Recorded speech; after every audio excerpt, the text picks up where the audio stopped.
یہ 5 کام کبھی بھول کر بھی نہ کرنا۔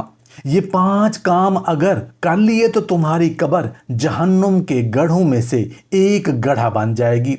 5 ایسے کام ہیں، 5 ایسے زہر ہیں جو اگر تم نے اپنی زندگی میں کر لیے تو تمہاری قبر مٹی کا بستر نہیں، دہکتے انگاروں کا گڑھا بن جائے گی۔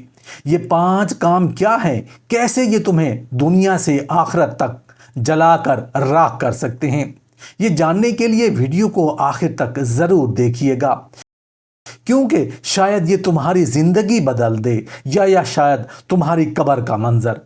ایک عورت حسن کی ایسی مثال تھی کہ لوگ اس کا ذکر کرتے تو گویا چاندنی رات کا نقشہ کھینچ دیتے۔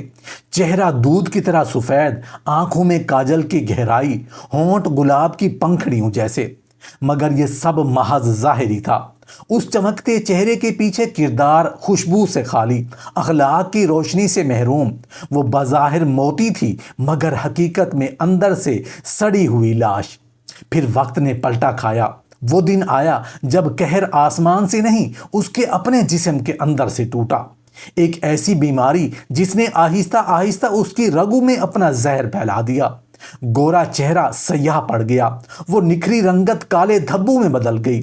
بیماری بڑھتی گئی، جسم کمزور ہوتا گیا، یہاں تک کہ ایک دن موت کا فرشتہ آیا۔ اس کی روح جسم سے اس طرح نکلی جیسے سوکھے درخت سے آخری پتا ٹوٹتا ہے، اور وہ اس دنیا کو چھوڑ کر ہمیشہ کے اندھیروں میں چلی گئی۔ گرمی کی دوپہر تھی، سورج آگ برسا رہا تھا۔ جب گورکر نے قبر کھودنا شروع کی تو ریت سے بھاپ کی طرح تپش اٹھ رہی تھی۔ مگر پھر ایک لمحہ ایسا آیا جب کدال زمین میں اتری اور اندر سے ایسی دہکتی گرمی کا ریلا پھوٹا کہ گورکن کا دل لرز گیا۔ اسے محسوس ہوا کہ وہ مٹی نہیں، دہکتے کوئلوں کا ڈھیر کھود رہا ہے۔ قبر سے شعلے بلند ہو رہے تھے، تپش ایسی کہ جیسے جہنم کا سانس اوپر آ رہا ہو۔ جنازہ پڑھا دیا گیا، کفن اوڑھا دیا گیا، لیکن جب اسے قبر میں اتارا گیا تو منظر ایسا تھا کہ جیتے جی دل پھٹ جائے۔ قبر اندھیرے میں ڈوبی ہوئی نہیں تھی بلکہ آگ کے سمندر میں جل رہی تھی۔ آگ کے بیچ سینکڑوں کیڑے اور بچھو رینگ رہے تھے۔ ان کے زہریلے منہ کھلے تھے، آنکھوں میں چمک تھی جیسے وہ برسوں سے بھوکے ہوں اور اب ان کا شکار آ رہا ہو۔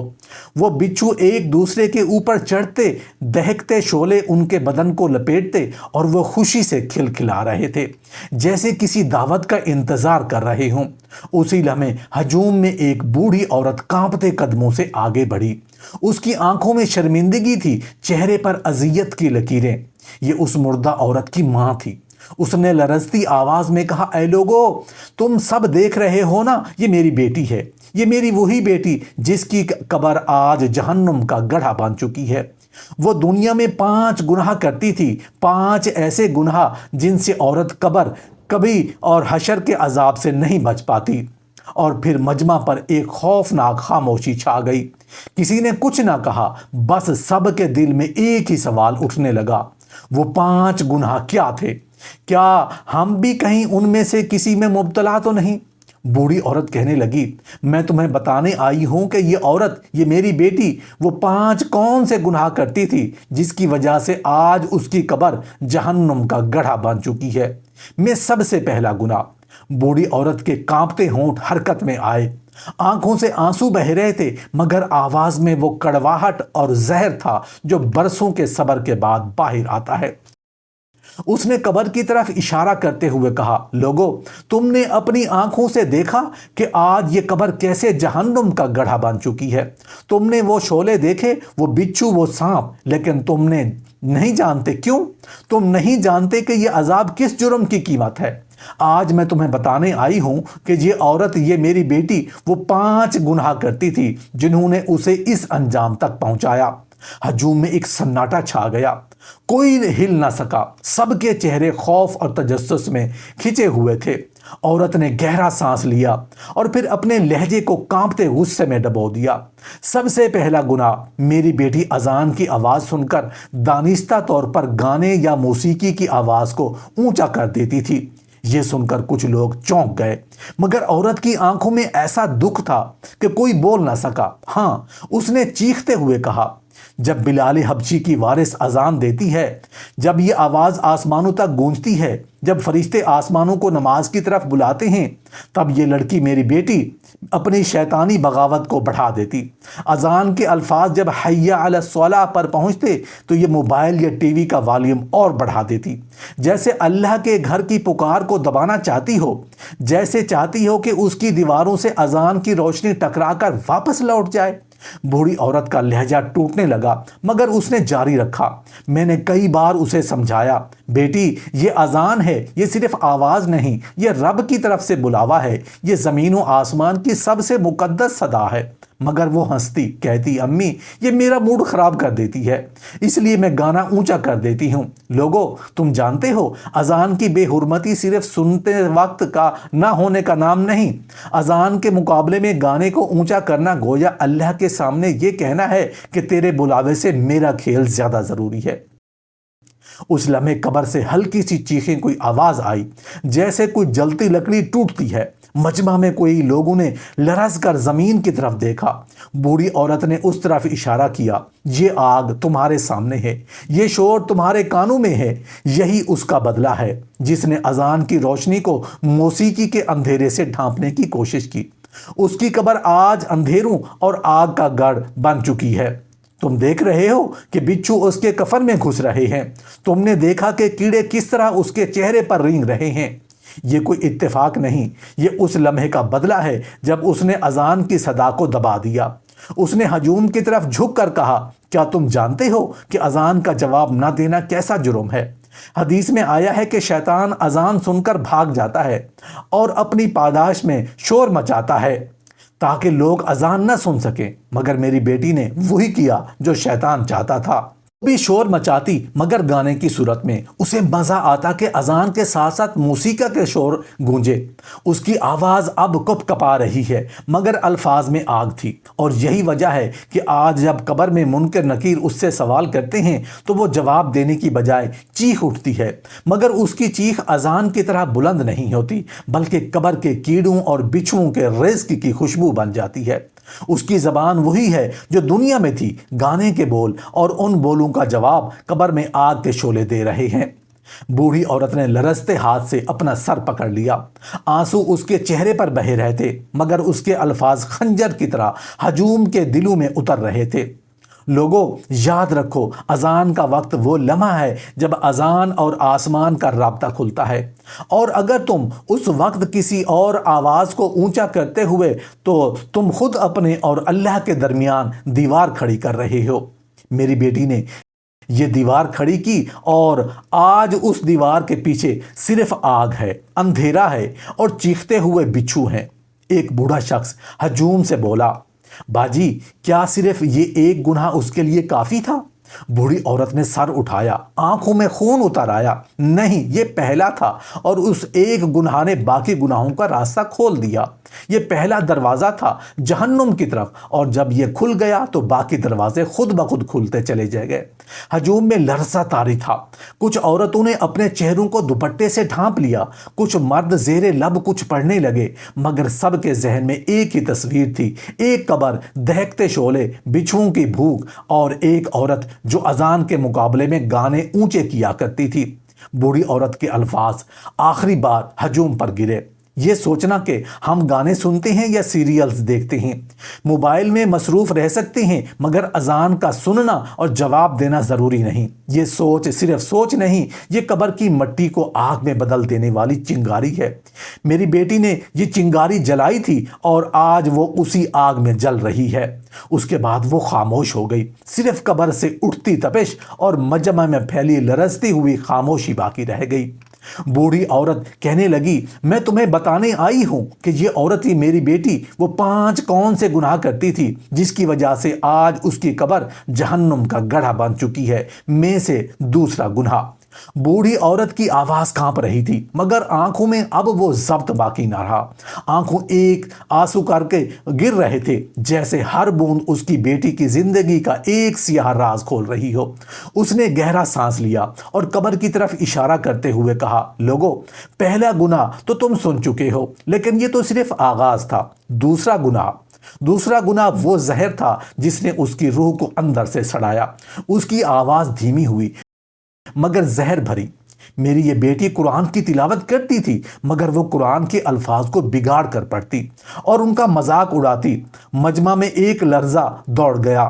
لوگ ایک دوسرے کی طرف دیکھنے لگے، کچھ کے چہرے زرد ہو گئے۔ بوڑھی عورت کی آواز بھر آئی مگر وہ رکی نہیں۔ ہاں، قرآن، وہ کلام جو آسمان سے اترا، جو فرشتوں کے پروں میں لپٹا آیا، جو جبرائیل علیہ السلام کی امانت ہے، جو محمد مصطفیٰ صلی اللہ علیہ وآلہ وسلم کے لبوں سے نکلا، اس کلام کو یہ اپنی ہنسی مذاق کا کھیل بنا لیتی۔ کبھی کسی آیت کے الفاظ کو بدل کر مزاحیہ جملہ بنا دیتی، کبھی کسی صورت کے تلفظ کو جان بوجھ کر غلط پڑھتی تاکہ سننے والے ہنس پڑیں۔ بوڑھی عورت کی آنکھوں میں وہ پرانی تصویریں بھر آئیں۔ اس کی بیٹی سہیلیوں کے ساتھ بیٹھی، قرآن ہاتھ میں لیے مگر ہونٹوں پر ہنسی اور آیات کو توڑ مروڑ کر دنیاوی باتوں میں بدلنا۔ میں نے اسے سمجھایا، بیٹی یہ اللہ کا کلام ہے، اس کے ہر حرف میں نور ہے، ہر لفظ میں شفا ہے۔ مگر وہ ہنستی، کہتی امی یہ تو مذاق ہے، دل لگی ہے، میں تو بس دوستوں کو ہنسانا چاہتی ہوں۔ لوگو، تم جانتے ہو قرآن کا مذاق بنانا صرف گناہ نہیں، یہ کفر کی حد کو چھوتا ہے۔ یہ دل سے اس کے احترام کو نکال دیتا ہے، اور جب دل سے احترام چلا جائے تو پھر ایمان بھی ساتھ چلا جاتا ہے۔ ہجوم میں سناٹا طاری ہو گیا۔ کسی کی ہمت نہ ہوئی کہ کچھ کہہ سکے۔ بوڑھی عورت کی آواز بھاری ہو گئی۔ جب وہ قرآن کے الفاظ بگاڑتی تو اس لمحے فرشتے منہ پھیر لیتے تھے، رحمت کے دروازے بند ہو جاتے تھے اور شیطان اس کے کندھے پر آ کر کہہ لگاتا، وہ کہے جو اب تم اس کے قبر کے اندر سن سکتے ہو۔ سنو ذرا۔ ایک لمحے کو قبر سے ایسی ٹک ٹک کی آواز آئی جیسے جلتے کوئلے کسی سخت چیز سے ٹکرا رہے ہوں۔ مجمع کے کچھ لوگ سہم گئے۔ بوڑھی عورت نے کہا، یہ وہی کہے ہیں جو شیطان نے اس کی زندگی میں لگائے تھے، اور آج وہ کہے آگ کی چٹخ میں بدل گئے ہیں۔ اس نے بات جاری رکھی، قرآن کا لفظ لفظ قیامت کے دن گواہی دے گا۔ جو اس کی عزت کرے گا وہ اس کے حق میں گواہی دے گا، اور جو اس کا مذاق اڑائے گا وہ اس کے خلاف گواہی دے گا۔ میری بیٹی کے خلاف قرآن کا ہر حرف آج گواہی دے رہا ہے۔ بوڑھی عورت نے ہجوم پر نظر ڈالی، جیسے ہر شخص کے دل میں یہ بات بٹھا دینا چاہتی ہو۔ جب وہ تلاوت کرتے ہوئے آیات کو بگاڑتی تو میں دیکھتی کہ اس کے چہرے پر ایک شیطانی مسکراہٹ آ جاتی۔ اسے لگتا یہ کوئی معمولی بات ہے، مگر اللہ کے نزدیک یہ بہت بڑا جرم تھا۔ وہ بھول گئی تھی کہ قرآن صرف پڑھنے کے لیے نہیں، دل میں اتارنے کے لیے ہے۔ اس نے اسے دل میں نہیں، زبان پر کھیل بنا دیا۔ ایک نوجوان لڑکی جو قریب کھڑی تھی آہستہ سے رو پڑی۔ شاید اس نے کبھی ایسی غلطی کی تھی۔ بوڑھی عورت نے ایک اور دردناک بات کہی، لوگو یاد رکھو، قرآن سے کھیلنا ایسا ہے جیسے تم اللہ کی رسی کو اپنے ہاتھ سے کاٹ دو۔ جب یہ رسی کٹ جائے تو تم سیدھے گڑھے میں جا گرو گے۔ میری بیٹی نے یہ رسی کئی بار کاٹی اور آج وہ اس گڑھے میں ہے، مگر یہ گڑھا مٹی کا نہیں، یہ گڑھا جہنم کی آگ کا ہے۔ تم نے اپنی آنکھوں سے دیکھا، اس قبر کے شعلے اٹھ رہے ہیں۔ یہ کوئی عام قبر نہیں، یہ وہی گڑھا ہے جس کا ذکر قرآن میں آتا ہے، خسرت دنیا والآخرہ۔ بوڑھی عورت کے لہجے میں اب آخری چوٹ باقی تھی۔ آج جب اس قبر سے سوال کیا گیا، تیرا رب کون ہے، تو وہ جواب نہ دے سکی۔ کیوں؟ کیونکہ اس کی زبان قرآن کو مذاق میں استعمال کرنے کی عادی تھی۔ وہ زبان جو دنیا میں قرآن کا احترام نہ کر سکی، وہ قبر میں اس کا سہارا کیسے لیتی؟ ہجوم میں لرزہ طاری تھا۔ کچھ لوگ نیچے زمین کو گھور رہے تھے جیسے وہ اپنے گناہ گن رہے ہوں۔ بوڑھی عورت نے ہاتھ جوڑ کر کہا، میں تم سب کو گواہ بنا کر کہتی ہوں، قرآن کی تلاوت عزت کے ساتھ کرو، چاہے ایک حرف پڑھو مگر دل سے پڑھو، مگر کبھی اس کے الفاظ کو کھیل مت بناؤ، چاہے مذاق میں ہی کیوں نہ ہو، ورنہ تمہارا انجام بھی اسی قبر جیسا ہو سکتا ہے۔ وہ خاموش ہو گئی، بس قبر کی تپش باقی رہ گئی اور ہجوم کی لرزتی ہوئی خاموشی۔ بوڑھی عورت کہنے لگی، میں تمہیں بتانے آئی ہوں کہ یہ عورت، یہ میری بیٹی، وہ 5 کون سے گناہ کرتی تھی جس کی وجہ سے آج اس کی قبر جہنم کا گڑھا بن چکی ہے، میں سے تیسرا گناہ۔ بوڑھی عورت نے کپ کپاتی سانس لی، جیسے اگلا زخم زبان پر لانے میں بھی اس کا وجود لرز رہا ہو۔ اس نے ہجوم کی طرف نگاہ ڈالی، آنکھوں میں پچھتاوے کا سمندر اور چہرے پر بے بسی کی لکیریں۔ وہ بولی، لوگو، یہ تیسرا گناہ ہے، اور یہ وہ گناہ ہے جو انسان کو دھوکے میں رکھتا ہے۔ میری یہ بیٹی نماز پڑھتی تھی، لیکن اس نماز کا مقصد اللہ کی رضا نہیں تھا۔ اس کے دل میں یہ خیال ہوتا کہ لوگ اسے نیک سمجھیں، اس کی تعریف کریں، اسے پارسا کہیں۔ مجمع میں سناٹا چھا گیا، سب کی نظریں زمین پر جھک گئیں، جیسے کسی نے ان کے اپنے دل کے بھید کھول دیے ہوں۔ بوڑھی عورت کی آواز بھر آئی۔ وہ ظاہراً خشوع و خضوع سے نماز پڑھتی، لمبے رکوع، طویل سجدے، مگر دل میں دکھاوا۔ اس کا دل اللہ کی یاد سے خالی ہوتا، مگر آنکھیں ارد گرد دیکھتی رہتی کہ کون اسے دیکھ رہا ہے۔ جب کسی کی نظر اس پر پڑتی تو اس چہرے پر مزید سنجیدگی آ جاتی، جیسے وہ دنیا کی سب سے بڑی عبادت گزار ہو۔ وہ ایک لمحے کو اور کی، پھر گہری اذیت سے بولی، لوگو یاد رکھو، دکھاوے کی عبادت اللہ کے نزدیک ردی کی ٹوکری میں پھینک دی جاتی ہے۔ قیامت کے دن ایسے نمازی کے منہ پر نماز دے ماری جائے گی اور کہا جائے گا، جا کر اپنا اجر ان لوگوں سے لے جن کے لیے تو نے یہ نماز پڑھی تھی۔ اس کی آنکھوں میں وہ لمحے زندہ ہو گئے جب وہ اپنی بیٹی کو آئینے کے سامنے دوپٹہ درست کرتے دیکھتی، صرف اس لیے کہ محلے کی عورتیں دیکھیں گی کہ وہ نماز کی تیاری کر رہی ہے۔ میں نے کہا، بیٹی، نماز دل کے لیے ہے، آنکھوں کے لیے نہیں، یہ رب کے لیے ہے، لوگوں کے لیے نہیں۔ مگر وہ مسکرا کر کہتی، امی، کچھ تو اثر ہونا چاہیے، لوگ بھی تو نیک بنیں گے جب دیکھیں گے میں نماز پڑھتی ہوں۔ مگر لوگوں، یہ اثر نہیں، یہ زہر ہے، یہ ریا ہے۔ ریاکاری شرک اصغر ہے۔ بوڑھی عورت کی آواز میں لرزہ آ گیا۔ قبر میں جب اس نے پوچھا گیا، تو نے نماز کیوں پڑھی؟ تو اس نے جواب دیا، تاکہ لوگ مجھے نیک سمجھیں۔ فرشتوں نے کہا، تو نے اپنا اجر دنیا میں ہی لے لیا، یہاں تیرے لیے کچھ نہیں۔ اور پھر آگ کے شعلے اس کے ارد گرد لپک گئے۔ اس کے سجدے کی جگہ دہکتے کوئلوں سے بھر گئی، اس کے رکوع کی جگہ بچھوؤں اور سانپوں سے بھر دی گئی۔ لوگ سانس روک کر سن رہے تھے، کچھ کے چہرے پر خوف کی لکیریں نمایاں ہو گئیں۔ بوڑھی عورت نے ہاتھ اٹھا کر کہا، عبادت میں نیت اصل ہے، نیت بگڑ جائے تو عمل قبر کا سامان عذاب بن جاتا ہے۔ میری بیٹی کی نمازیں جو لوگوں کو خوش کرنے کے لیے تھیں، آج اس کے ارد گرد آگ کی دیوار بن چکی ہیں۔ ہجوم پر ایک بوجھ سا اتر آیا، کسی کو یوں لگا جیسے زمین تنگ ہو گئی ہو۔ بوڑھی عورت خاموش ہو گئی، مگر قبر سے نکلتی تپش سب کو بتا رہی تھی کہ دکھاوے کی عبادت کا انجام کتنا ہولناک ہے۔ بوڑھی عورت کہنے لگی، میں تمہیں بتانے آئی ہوں کہ یہ عورت، یہ میری بیٹی، وہ 5 کون سے گناہ کرتی تھی جس کی وجہ سے آج اس کی قبر جہنم کا گڑھا بن چکی ہے۔ میں سے چوتھا گناہ۔ بوڑھی عورت کی آنکھوں میں ایک اور دکھ بھرا سایہ اتر آیا۔ اس نے ہجوم کی طرف دیکھا، گہرا سانس لیا، جیسے اگلا راز زبان پر لانے سے پہلے دل کا ایک ٹکڑا ٹوٹنے والا ہو۔ وہ بولی، لوگو، یہ چوتھا گناہ ہے، اور یہ وہ زہر ہے جو بظاہر میٹھے پانی میں گھلا ہوا ہوتا ہے۔ یہ میری بیٹی بہت سخی تھی، لوگ اس کے دروازے پر آتے، وہ کبھی خالی ہاتھ نہ لوٹاتی، مگر اس سخاوت کے پیچھے اس کا دل کالا تھا۔ بوڑھی عورت کی آواز بھر آئی۔ جب کوئی فقیر اس کے سامنے آتا یا کوئی بھوکا اس کے ہاتھ سے روٹی لیتا تو وہ اندر ہی اندر اسے حقارت سے دیکھتی۔ اس کے دل میں یہ خیال آتا کہ یہ لوگ کمینے ہیں، یہ محتاج ہیں، یہ میرے برابر نہیں۔ اس کی نظر میں وہ انسان نہیں، بس اس کے احسان کے محتاج کیڑے تھے۔ ہجوم میں کچھ چہرے سنجیدہ ہو گئے۔ بوڑھی عورت نے کپ کپاتی آواز میں کہا، اللہ کے رسول صلی اللہ علیہ وسلم نے فرمایا ہے، صدقہ دینے والے کے لیے سب سے پہلی شرط یہ ہے کہ وہ دل سے عاجزی کرے اور اپنے آپ کو دینے والے نہیں بلکہ لینے والے کی دعا کا محتاج سمجھے۔ مگر میری بیٹی کا حال یہ تھا کہ وہ دیتے وقت بھی اپنے غرور کا تاج سر پر رکھتی۔ وہ ایک لمحے کو رکی، پھر جیسے قبر کا منظر اس کی آنکھوں کے سامنے آ گیا۔ بولی، قبر میں جب اسے پوچھا گیا، تو نے صدقہ کیوں دیا؟ اس نے کہا، لوگ کہیں گے میں سخی ہوں اور ان کمینوں پر میرا احسان ہے۔ فرشتوں نے کہا، یہ احسان نہیں، یہ تکبر ہے۔ پھر اس کے ارد گرد زمین سے ایسے کانٹے اگ آئے جن کی نوک پر زہر ٹپک رہا تھا۔ وہ کانٹے اس کے ہاتھوں کو چھیدتے، کیونکہ انہی ہاتھوں سے وہ غرور کے ساتھ صدقہ دیا کرتی تھی۔ بوڑھی عورت کی آواز کانپ رہی تھی۔ میں نے کئی بار کہا، بیٹی، دینے والے کا ہاتھ ہمیشہ نیچے ہوتا ہے، لینے والے کا ہاتھ اوپر، کیونکہ لینے والا تیرے لیے دعا کرتا ہے اور اس کی دعا تیرے لیے پل صراط پر روشنی بنتی ہے۔ مگر اس نے کبھی یہ بات دل میں نہ اتاری۔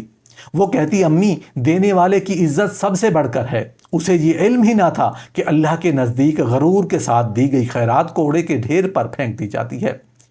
ہجوم پر ایک بھاری سکوت چھا گیا۔ کسی نے آہستہ سے کہا، غرور چاہے عبادت میں ہو یا سخاوت میں سب کچھ جلا دیتا ہے۔ بوڑھی عورت نے ہاتھ آسمان کی طرف اٹھائے۔ اللہ گواہ ہے، آج میری بیٹی کی قبر میں جو شعلے بھڑک رہے ہیں ان میں اس کا تکبر بھی جل رہا ہے، اور ہر ایک شعلے اسے یہ یاد دلا رہا ہے کہ دینے سے پہلے دل کو صاف کرو، ورنہ یہی سخاوت تیرے لیے عذاب کا ایندھن بن جائے گی۔ زمین تپ رہی تھی اور مجمع کے دلوں میں ایک اور خوف کا بیج بو دیا گیا۔ بوڑھی عورت کہنے لگی، میں تمہیں بتانے آئی ہوں کہ یہ عورت، یہ میری بیٹی، وہ 5 کون سے گناہ کرتی تھی جس کی وجہ سے آج اس کی قبر جہنم کا گڑھا بن چکی ہے۔ میں سے 5واں گناہ، آپ یہ ہمارا گھر دیکھ رہے ہو، یہ قبرستان دیکھ رہے ہو، یہ قبرستان ہمارے گھر کے بالکل قریب ہے۔ میری بیٹی اور میں جب بھی اس قبرستان کے قریب سے گزرتے تھے تو میری بیٹی قبرستان کے قریب سے گزرتے ہوئے دل میں مرنے والوں کا مذاق اڑاتی اور ان پر طنز کرتی تھی۔ بوڑھی عورت کی آنکھوں میں غم کے ساتھ ایک ایسی جھرجھری دوڑ گئی جیسے وہ ماضی کے اس لمحے کو پھر سے جیت رہی ہو۔ وہ کپکپاتی ہوئی آواز میں بولی، یہ آخری گناہ، ہاں یہ وہ زہر تھا جس نے میری بیٹی کے انجام پر مہر لگا دی۔ لوگو، تم یہ ہمارا گھر دیکھ رہے ہو، یہ قبرستان دیکھ رہے ہو، یہ قبرستان ہمارے گھر کے بالکل قریب ہے۔ جب بھی میں اور میری بیٹی یہاں سے گزرتے میرا دل نرم ہو جاتا، میں دل ہی دل میں مرنے والوں کے لیے دعا کرتی، مگر میری بیٹی۔ بوڑھی عورت نے آسمان کی طرف دیکھا جیسے گواہ بنا رہی ہو، پھر آنکھیں جھکا کر کہا، میری بیٹی قبرستان کے قریب آتے ہی ایک عجیب سی ہنسی ہنستی، جیسے کوئی مذاق یاد آ گیا ہو۔ کبھی کسی قبر کی طرف اشارہ کر کے کہتی، امی دیکھو یہاں تو چوہے کھیلتے ہوں گے۔ کبھی کسی نئی مٹی کے ڈھیر کو دیکھ کر کہتی، یہ بھی زمین کے نیچے دب گیا، اور پھر کہہ لگا دیتی۔ تو میں اسے ڈانٹتی، کہتی، بیٹی قبر کا ذکر ہنسنے کے لیے نہیں رونے کے لیے ہوتا ہے۔ مگر وہ کہتی، امی یہ سب ڈراونے قصے ہیں، کون واپس آیا ہے جو بتائے کہ اندر کیا ہے؟ بوڑھی عورت کی آنکھیں نم ہو گئیں۔ میں نے اسے سمجھانے کی بہت کوشش کی کہ مردہ سن سکتا ہے، وہ دعا کا محتاج ہے اور اس کا مذاق اڑانے والا اللہ کے غضب کو دعوت دیتا ہے، لیکن اس کے دل پر مہر لگ چکی تھی۔ وہ یہ سب تفریح سمجھتی تھی۔ بوڑھی عورت نے اپنے کانپتے ہاتھ آپس میں مروڑتے ہوئے کہا، لوگو، جب وہ مری اور ہم نے اس کی تدفین کے لیے قبر کھودنی چاہی، اس قبر سے شعلے نکل رہے تھے اور اندر سے ایسے مناظر تھے بیان کرنا مشکل ہے۔ مگر سب سے زیادہ خوفناک بات یہ تھی کہ قبر کے اندر سے عجیب سی آوازیں آ رہی تھیں، جیسے کوئی لوگ چیخ چیخ کر کہہ رہے ہوں، تم بھی آ گئی، تم بھی ہمارا مذاق اڑاتی تھی نا۔ مجمع پر خاموشی چھا گئی۔ ہر شخص اپنے دل میں اس منظر کو محسوس کر رہا تھا۔ بوڑھی عورت نے بھاری لہجے میں کہا، قبر، لوگو، کوئی مذاق نہیں، یہ وہ گھر ہے جس میں سب نے جانا ہے۔ جو لوگ قبر کو ہنسی کا سامان بناتے ہیں وہ دراصل اپنے انجام پر کہے لگا رہے ہوتے ہیں۔ میری بیٹی کی قبر آج اسی ہنسی کا جواب ہے۔ اندر کی مٹی تپتی ہے، بچھو رینگتے ہیں، اور جب بھی کوئی اس قبر کے پاس سے گزرتا ہے اندر سے ایسی کراہیں سنائی دیتی ہیں جیسے کوئی بے بس آواز کہہ رہی ہو، اب تو مذاق نہیں رہا۔ بوڑھی عورت کی سانس بھاری ہو گئی۔ میں گواہ ہوں، لوگوں، قبرستان کے پاس سے گزرتے ہوئے مرنے والوں پر طنز کرنا ایک ایسا زہر ہے جو دل کے ایمان کو خاموشی سے مار دیتا ہے۔ میری بیٹی کے لیے صرف ہنسی تھی، لیکن اللہ کے ہاں یہ ہنسی تکبر تھی، یہ غرور تھا، یہ آخرت کا انکار تھا۔ وہ تھوڑی دیر کی رکی، پھر زمین پر نظریں گاڑ کر بولی، آج جب بھی اس قبرستان کے پاس گزرتی ہوں میری ٹانگیں کانپ جاتی ہیں۔ میں ہر قبر کے پاس دعا کرتی ہوں اور دل ہی دل میں اپنی بیٹی کے لیے معافی مانگتی ہوں، مگر لوگوں، کچھ گناہ ایسے ہوتے ہیں جن کے بیچ ہم دنیا بوتے ہیں اور فصل آخرت میں کاٹتے ہیں۔ میری بیٹی نے مذاق کے بیج بوئے تھے اور آج اس کی قبر اس مذاق کے جلتی ہوئے کھیتی ہے۔ ہجوم میں سے ایک کمزور سی آواز آئی، اللہ ہمیں ایسے دل سے بچائے جو موت کو کھیل سمجھے۔ بوڑھی عورت نے آہستہ سے کہا، آمین، مگر یاد رکھو، موت سے کھیلنے والا موت کے ہاتھوں برباد ہوتا ہے۔ یہ کہہ کر وہ خاموش ہو گئی، مگر اس کی باتوں سے وہاں موجود ہر دل میں ایک ایسا خوف بھر دیا جو شاید ساری زندگی نہ نکل سکے۔